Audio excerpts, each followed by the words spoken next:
Азамат, 13-14 кылымдардағы кыргыздардын тарыхы абдан кызык. Бул доордогу кыргыздардын философиялык дин ишенимдери, анан булар дин ишенимдерин багытталгандай болгон. Ушул тууралуу изилдеп жүрөбүз. Бир оюңузду айтып койсоңуз. Негизи кыргыздардын тарыхында ушул 12, 13, 14 кылым абдан мындай оор мезгилде кыргыздардын эле эмес, ушул Борбордук Азиянын талааларында жашаган көчмөндөрдүн этностук тарыхын изилдөө абдан оор. Анткени көбүрөөк бул мезгилде булактар саясат жөнүндө, анан Чыңгыз хандын урпактарынын арасындагы саясий алакалар жөнүндө көп токтолушат да. Анан кыргыздар жөнүндө үзүл кезил маалыматтардын болуп калганы бизге абдан бир жакшы изилдөөгө өбөлгө түзүп келет. Юань династиясынын булактары, андан кийин жазылган монгол өздөрүнүн булактары, перс булактары бар.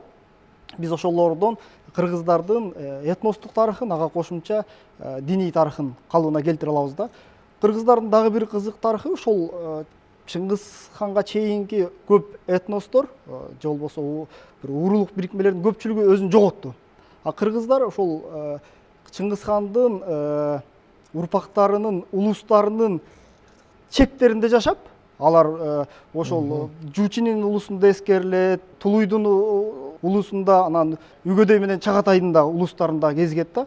Ушулардын бириккен жери бул азыркы бир Алтай тоосунун тегеректери десек болот да. Кыргыздар ушул жерде 13-14 кылымдарда жашашкан.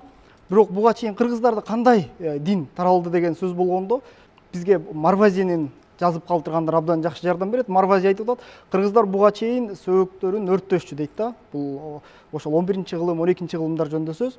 Алар мусулмандарга кошуна болгондон баштап сөөктөрүн көмбөй калды дейт. Бул эми сөөк көмүү салты абдан мындай консервативдүү салт, оңой менен өзгөрбөйт.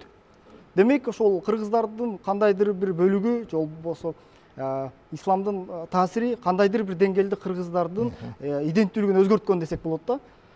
Анан кыргыздар, андан ары кыргыздар ошол буддисттер менен чогуу туруп калды. Тигил Ойрот союзунун ичинде турганда ал жакта көп мезгилинде тенгирчилик же болбосо ошо шамандык ишенимдер менен турушту. Бирок акырында кыргыздардын алакалары мусулман калктар менен күчөй берген. Мисалы үчүн кийинки убактарда белгилүү болгон Ибн Валин Бахраль ал-Асрарда кийинки убактарда которулуп белгилүү болуп турат. Ошол 1326-жылы Илчигадай ошол Иртыштын чыгышынан кыргыздардын сердарларын кармап Чагатай улусунун батыш бөлүктөрүн алып кетти дейт да. Бул балким ошол Чагатай улусунун аймагындагы кыргыздар тууралуу биринчи эскерүү болуш керек да. Ошол Ибн Валинин дагы бир эскерүүсүндө Ашпара суусунун боюнда Чагатайлар менен кошо кыргыздар дагы согушту деген маалыматтар бар да. Демек, бул кезде алар кыргыздардын дини жөнүндө маалымат жок. Эгерде алардын динин мусулман эмес деп белгилей турган болсо, алар айтышмак да, башка булактарда айтышат мусулман эмес деп эле. Демек, кыргыздардын ошол биринчи мусулмандар менен алакага кирген бөлүктөрү мусулманчылык менен жакшы эле тааныш болгон деп бүтүм чыгарсак болот да. Өзү негизи ошол 13-14 кылымдар көчмөн талаас үчүн диндердин бир цивилизациялык өзгөрүүсү деп айтсак болот. Анткени ушул чыгыш бөлүгү ушул мезгилден баштап буддизмге өттү. Негизинен бул монгол элдери, монгол элдеринин ичиндеги түрк элдери дагы буддизмди кабыл алгандан кийин алар монголдошууга дуушар болду. Ал эми ушул Алтай тоосунан батышты көздөй исламдын таасири күчөп, бул жакта исламды кабыл алган монгол уруулары дагы бул жердеги түрк элдеринин ичине кирип ошол ассимиляция болуп кетишти да. Бул жерде диндин ролу абдан чоң роль ойногон. Бул дин деген маданияттын негизги бир көрүнүшү да.